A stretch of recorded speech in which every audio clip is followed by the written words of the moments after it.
Hola, buenos días. Vamos a continuar con la exposición de los vídeos. Habíamos expuesto en el último vídeo la filosofía de Thomas Hobbes y vamos a pasar, habíamos expuesto sobre todo lo más importante de Hobbes, que es la teoría política, ¿no?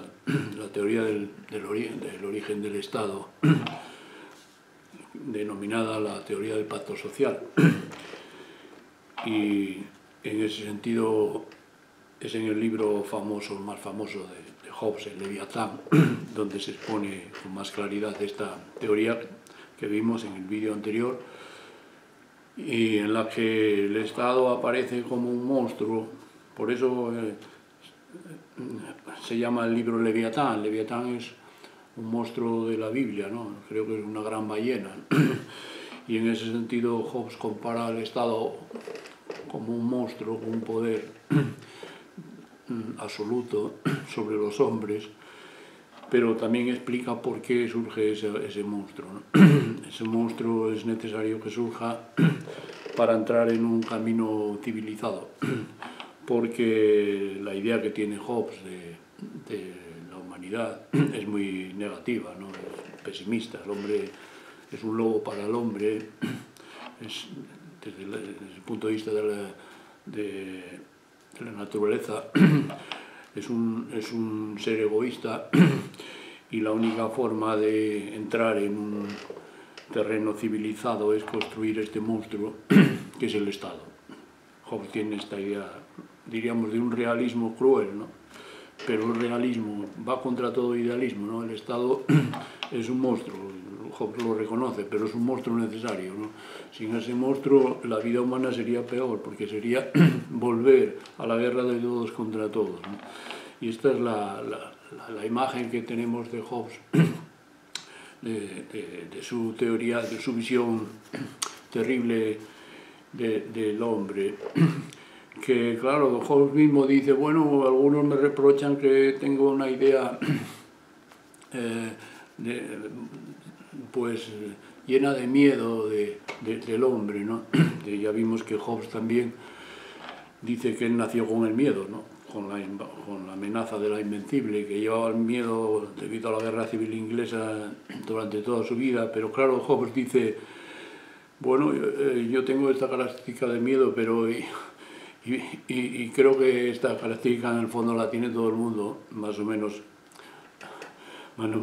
amplia o más o menos limitada, porque dice todo el mundo cuando se va a dormir cierra la puerta con llave, porque no confía del prójimo, ¿no? O cuando va de viaje, antes se iba de viaje, va armado, ¿no? Hobbes dice que es un rasgo de la naturaleza humana el miedo, y en ese sentido el Estado está basado, es un mecanismo para intentar superar ese miedo y garantizar una vida más estable y más civilizada, de tranquilidad en los ciudadanos, ¿no? Y en ese sentido, pues es la idea que tiene Hobbes del Estado, ¿no? El Estado es un mecanismo artificial. Y por eso estudia el Estado. Lo interesante que tiene es que lo estudia de forma mecánica, ¿no? El Estado resulta de un equilibrio de fuerzas, de un conjunto de fuerzas, los ciudadanos que deciden elegir un soberano a cambio de otorgarle el monopolio de la violencia y desarmarse de los ciudadanos, ¿no? Entonces ese equilibrio de fuerzas es una especie de acción y reacción, ¿no? El Estado está basado en este equilibrio, ¿no? En este pacto. Mientras el Estado respete la vida y hacienda a los ciudadanos consideran que solo es legítima la violencia del Estado, como se dice hoy, ¿no? La violencia del Estado está legitimada. En este sentido, está legitimada por el pacto, porque es mejor, porque si no fuese así, si se destruye el Estado y cada uno quiere volver a armarse, se vuelve otra vez a una situación caótica, una especie de anarquismo salvaje, en el que todo el mundo lucharía contra todo el mundo. Esta es la esencia de la teoría de Hobbes. Vamos a ver cómo, a partir de esta teoría, John Locke lo que hará será mejorarla, ¿no? Introducir, resolver una serie de dos problemas sobre todo que tenía esta teoría de Hobbes. Una que era el absolutismo del poder, ¿no? Hobbes decía que el poder era absoluto y no se podía derrocar al soberano, porque derrocar al soberano pues llevaría a la guerra civil, llevaría a una situación peor. Entonces siempre será mejor mantener ese poder, que sería absoluto, y por eso el ciudadano, el soberano prácticamente tiene unos poderes ilimitados sobre la vida de los individuos, con tal de que haya una razón de Estado para esto, que es justificar la existencia del Estado. En este sentido, este es uno de las características que se atribuye a la teoría de Hobbes, que es un autoritarismo, un absolutismo del poder, ¿no? Algunos ven esto, que en Hobbes hay gérmenes de lo que serán las teorías totalitarias de los nazis o del comunismo soviético del siglo XX, ¿no? Los regímenes totalitarios en los que conceden un poder absoluto al Estado sobre los individuos. Y el otro aspecto era el problema de la libertad individual. Es decir, Hobbes le cuesta mucho trabajo reconocer la libertad de los individuos. Pone algunos ejemplos. El poder del Estado es absoluto, tiene algunos límites naturales, ¿no? Dice, por ejemplo, claro, el Estado no puede obligar a un ciudadano a que se suicide, ¿no? O se mate a sí mismo, ¿no? ¿Por qué? Pues porque por instinto natural nadie quiere morir. En la lucha por la vida, todo el mundo quiere vivir, entonces es un instinto natural, ¿no? El Estado no puede ir contra esos. Es un instinto demasiado fuerte. Y en ese sentido hay ciertas libertades. En Spinoza, por ejemplo, como ya vimos en otros vídeos, que toma muchas ideas de Hobbes, en teoría política, decía que tampoco el Estado debía respetar la libertad de pensamiento. Porque claro, el Estado puede tener mucho poder, pero no puede obligar a un individuo a pensar lo que no quiera pensar, porque no puede meterse dentro de la mente de un individuo. Un poco Spinoza hay aquí un anticipo de lo que será después la teoría de Kant sobre el derecho, ¿no? El derecho para Kant solo afecta a la conducta externa de los individuos, no a la interioridad. La interioridad es una cuestión moral. El Estado no puede moralizar, ¿no? Solamente puede exigir el cumplimiento externo de la ley, pero interiormente los individuos, ahí no llegaría el poder del Estado, según Kant. Spinoza también decía algo parecido cuando introducía la necesidad de que el Estado respete la libertad de pensamiento. Otra cosa es la libertad de expresión, que es publicar esos pensamientos. Spinoza también proponía que el Estado respetase la libertad de expresión, la libertad de pensamiento público, hacer públicos exteriores los pensamientos. En ese sentido, Spinoza es un anticipo de lo que será después Locke. Vamos a ver, Locke sí tratará de justificar las libertades individuales frente al Estado como un límite infranqueable. Por eso en Locke aparece lo que se llama el liberalismo. El liberalismo político, que consiste, como recordaba Ortega en algunos escritos, que el liberalismo lo único que trata es de la cuestión de los límites del poder, hasta dónde llega el poder. No trata de la naturaleza del poder, de quién es el que debe gobernar, ¿no? En una monarquía el poder es el rey, en una democracia el poder es el pueblo. Perdón.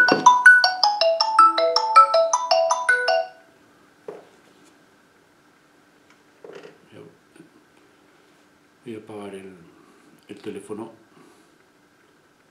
que no me había dado cuenta. Decía que la cuestión del liberalismo, como decía Ortega, es lo que trata de los límites del poder, no de quién tiene el poder, sino hasta dónde llega ese poder, ¿no? Esa distinción tan clara que hace Ortega algunas veces. Lo que vamos a ver en Locke es que se aclarará quién tiene el poder. Para Locke, a diferencia de Hobbes, el poder está en una asamblea elegida, el pueblo, por los representantes, y además los límites del poder serán las libertades individuales, que son libertades que afectan al pueblo, ¿no?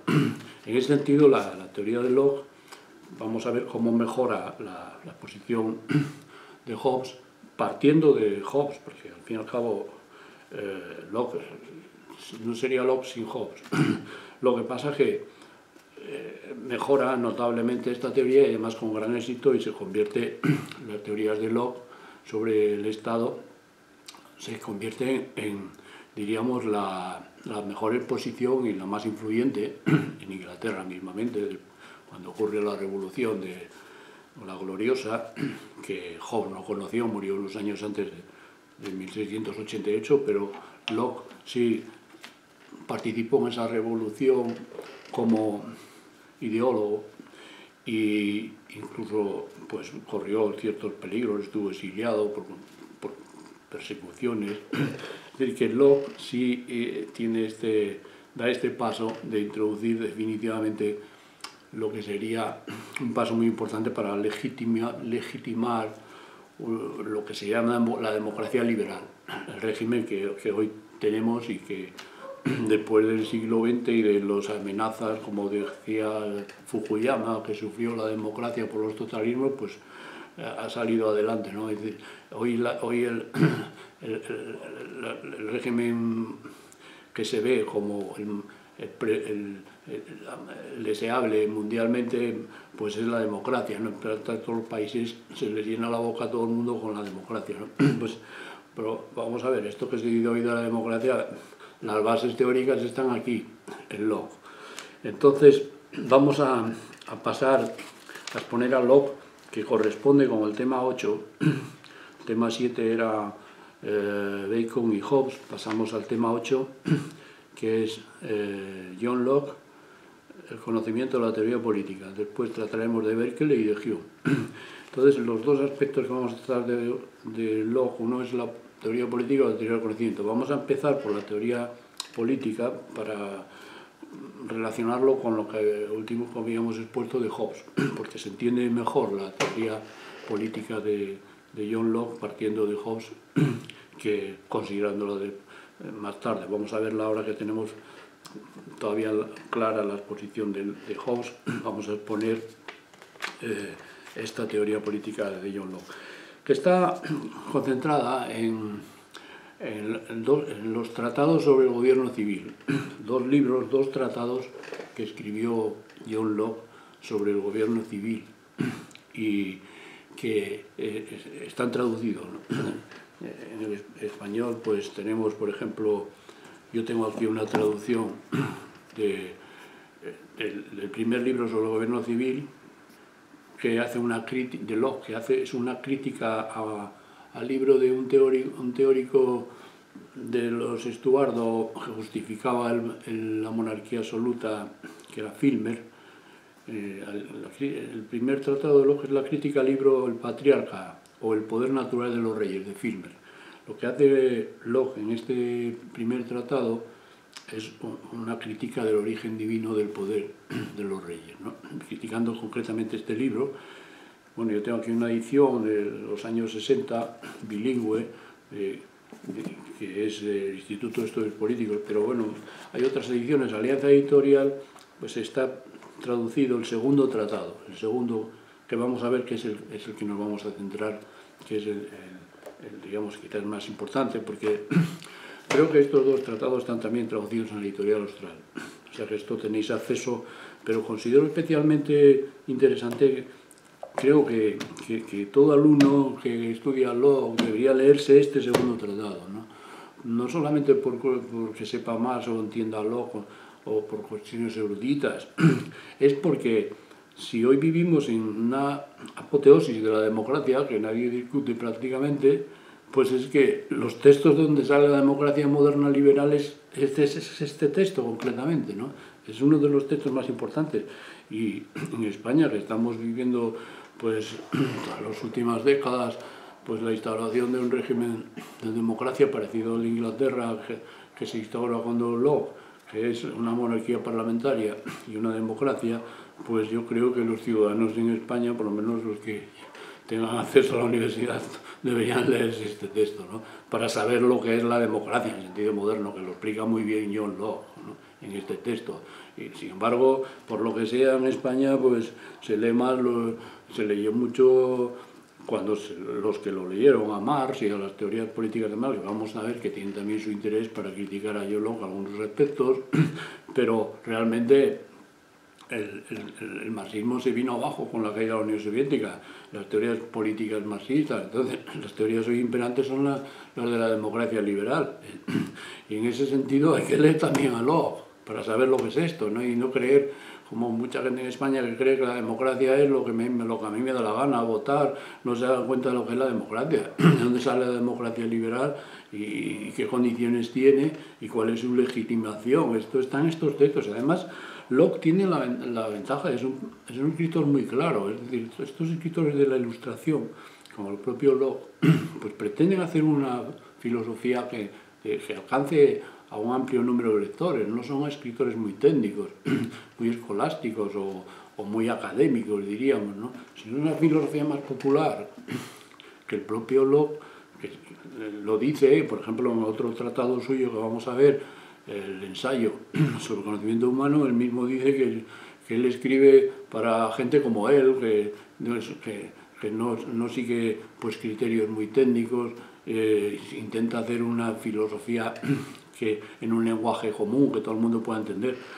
Claro, ya veremos también que esto tiene unos problemas, ¿no? Por ejemplo, era el ideal de la Ilustración, ideal que el joven Kant, por ejemplo, quiso seguir. Los primeros escritos de Kant, del Kant precrítico que se llama, pues siguen este ideal de la Ilustración, de una escritura elegante, clara. Pero claro, Kant cuando llega a la crítica de la razón pura, que es un equivalente de lo que sería el tratado sobre el conocimiento, el ensayo sobre el conocimiento de Locke, pues en el prólogo dice que le gustaría escribir esta obra en un lenguaje claro, con muchos ejemplos, pero se da cuenta que es imposible.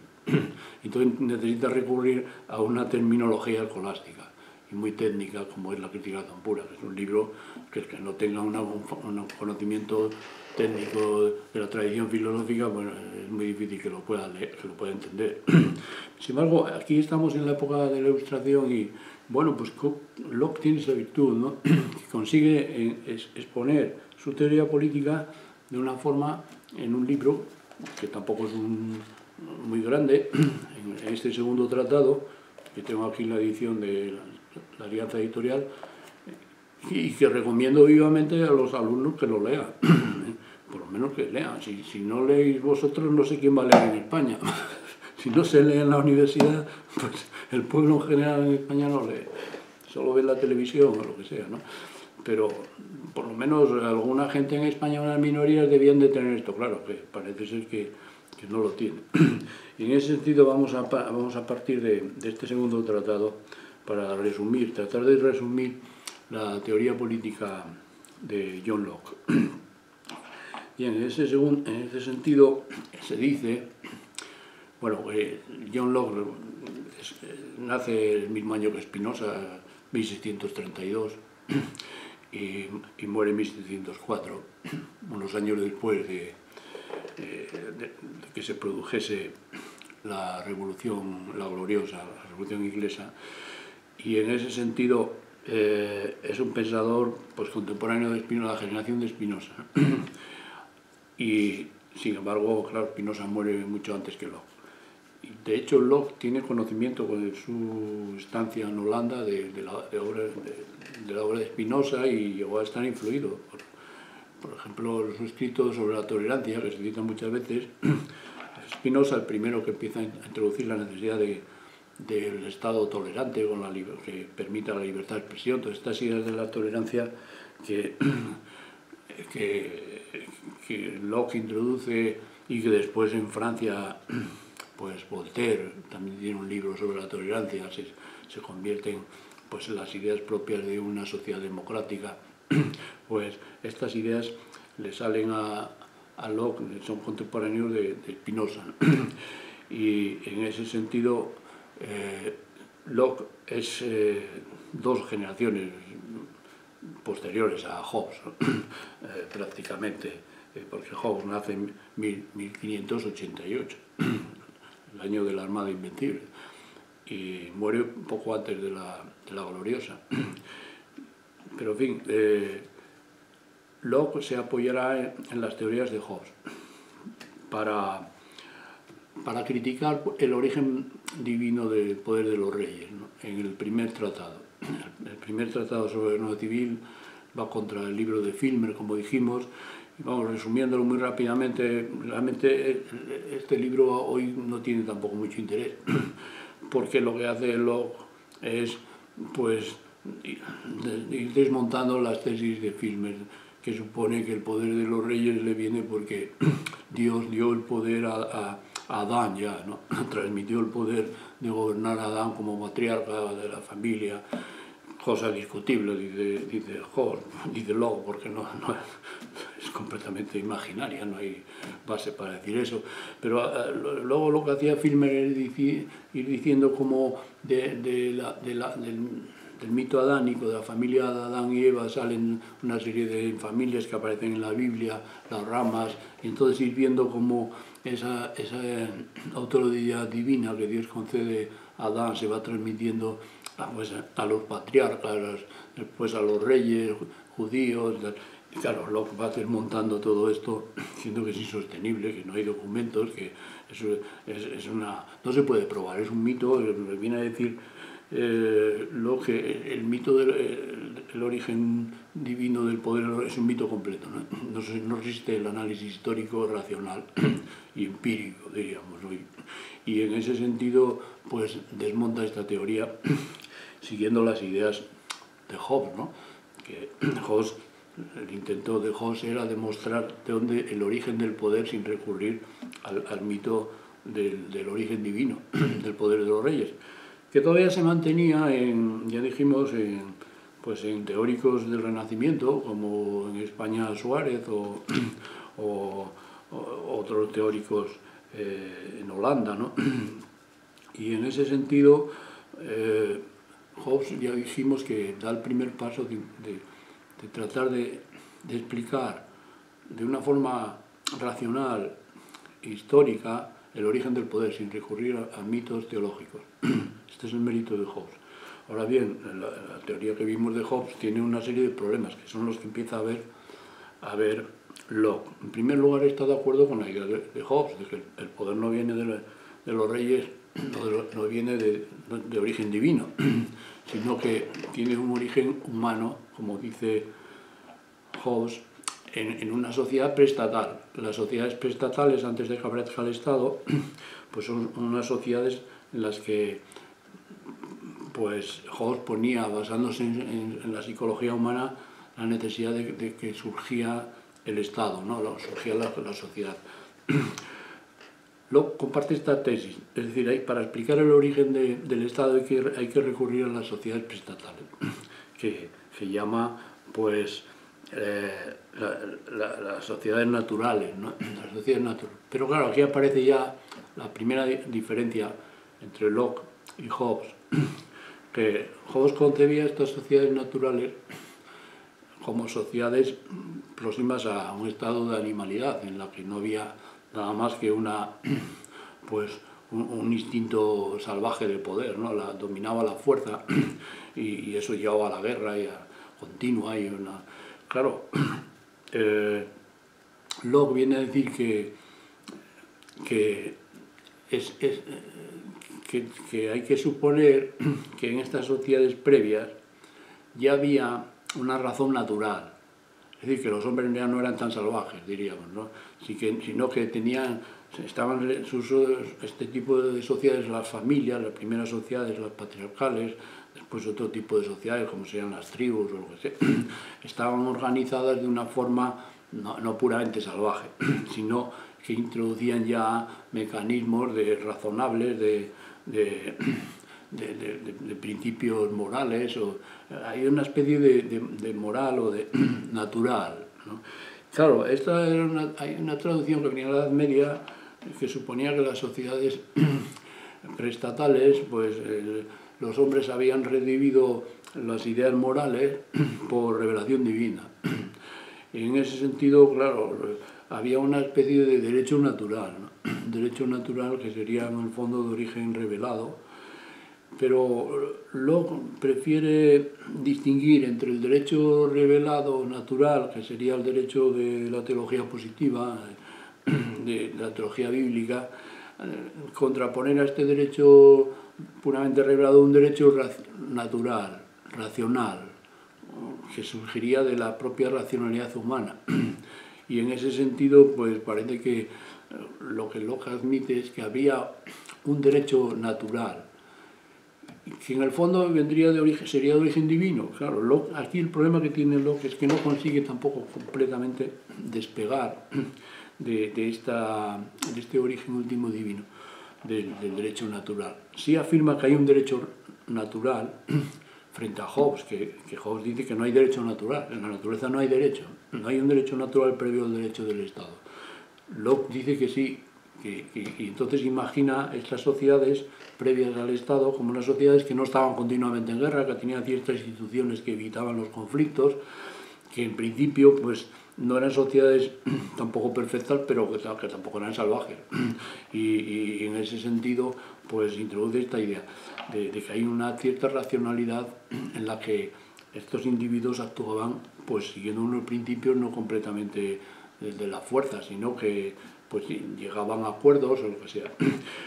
Bueno, esta idea de rescatar el derecho natural, el derecho que inicia Locke, aunque Locke no consigue dar una fundamentación positiva a este derecho natural, sino la fundamentación que da pues es medio metafísica con restos todavía teológicos, ¿no? Porque viene a decir que él imagina esas sociedades como sociedades naturales en las que ya existían individuos, y con individuos libres, ¿no? Y en ese sentido pues hay una especie de aquí de metafísica que algunos llamaban pues la metafísica del Robinson, ¿no? Robinsoniana, ¿no?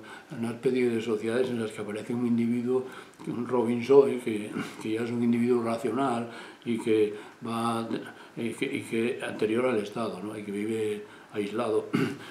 Claro, todas estas teorías serán criticadas, iban en contra de las ideas antiguas de Aristóteles, que viene a decir que el individuo es posterior al Estado, no existe, primero lo que existe es, perdón, que el individuo es posterior a la sociedad, primero lo que existe son las sociedades de familias, la idea del individuo aislado para Aristóteles no tiene sentido. Sin embargo, Locke aquí introduce esta idea que es propia de esta metafísica inglesa, ¿no?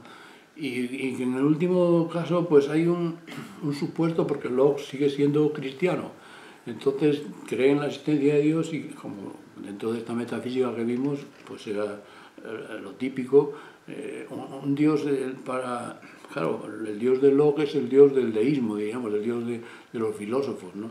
Pero al fin y al cabo Locke pues intenta también racionalizar el cristianismo más de lo que estaba. Tiene un libro sobre cristianismo racional, es decir, que Locke se declara cristiano. En este sentido, para él el fundamento último de la ética y la moral es de origen divino y es previo al Estado.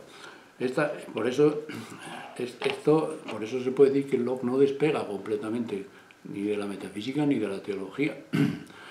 Este despegue se producirá en otro filósofo inglés, como dijimos, de Herbert Spencer, ¿no? Herbert Spencer, por ejemplo, ataca a Hobbes diciendo que claro, toda la idea de Hobbes de decir que antes del Estado no hay ética ni moral, los individuos son salvajes, la fuerza solo, pues es una especie de totalitarismo, ¿no? Herbert Spencer, en el libro que citamos y en otros, el libro sobre la sociología que tiene los principios de sociología de Spencer, que desarrolla ideas en el sentido de que él da la razón frente a Hobbes, a Locke. Es decir, hay un derecho natural.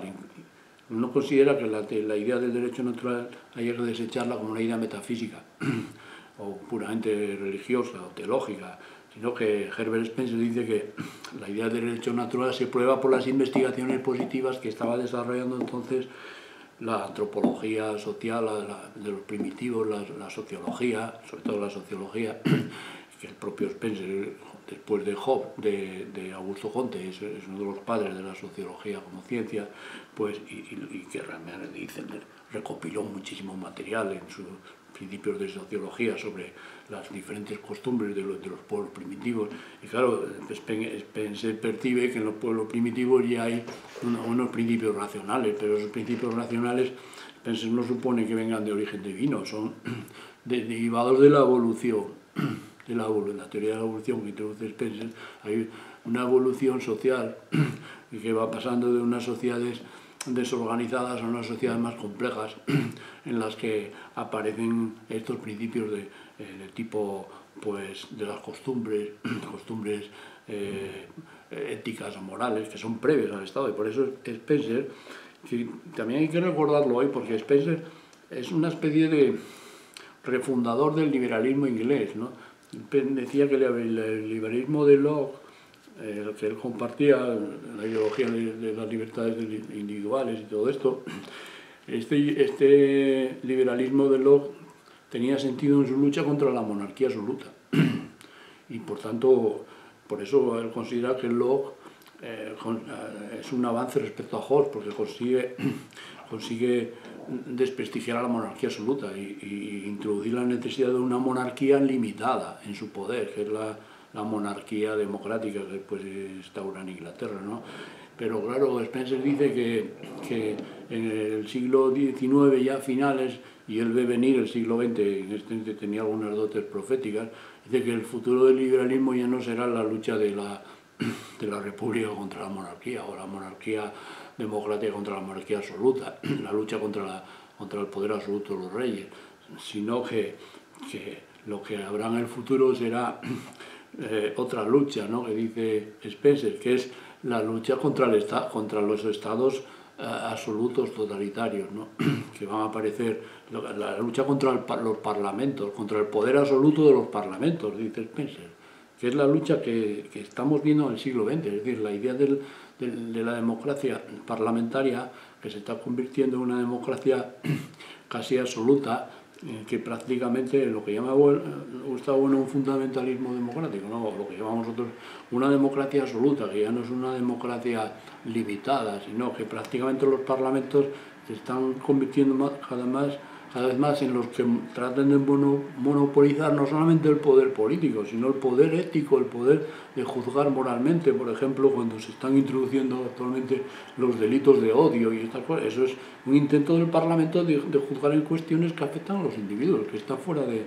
Sin embargo, esto es lo que vio Spencer, ¿no? Herbert Spencer, que hoy está muy olvidado, pero que proponía que tenía que resurgir un liberalismo nuevo, distinto del de Locke, que pusiese el acento no en la lucha contra los reyes, que ya las monarquías en el siglo XX prácticamente pues, son residuos que quedan. Los grandes estados hoy dominantes mundiales no son monarquías, son repúblicas. Estados Unidos, China, la República Popular China, la Unión Soviética, Rusia, hoy la Rusia es una república después de la Unión Soviética. Es decir, hoy los estados dominantes en el mundo no son ya las monarquías. Entonces no tiene sentido esta lucha contra la monarquía, que era propia del siglo XVII. Allí sí tenía sentido. Ahora no. Spencer dice que en el siglo XIX, el siglo XX, la lucha irá contra los parlamentos, en el sentido de que la tendencia de los parlamentos, la partitocracia que se llama hoy, de convertirse en poderes absolutos, ¿no?, que reflejan con las encuestas pues lo que piensa la mayoría, y esto es un mero reflejo de una mayoría que es absoluta, y que las masas, ¿no?, que llamaba Ortega también la rebelión de las masas, ¿no?, la idea de unas masas que hoy quieren una cosa y mañana otra, son como los monarcas absolutos, que son completamente arbitrarios. Ese tipo de política es muy peligrosa, habría que limitarla, y es un poco la idea de Spencer, poner límites a los parlamentos, y eso requiere, claro,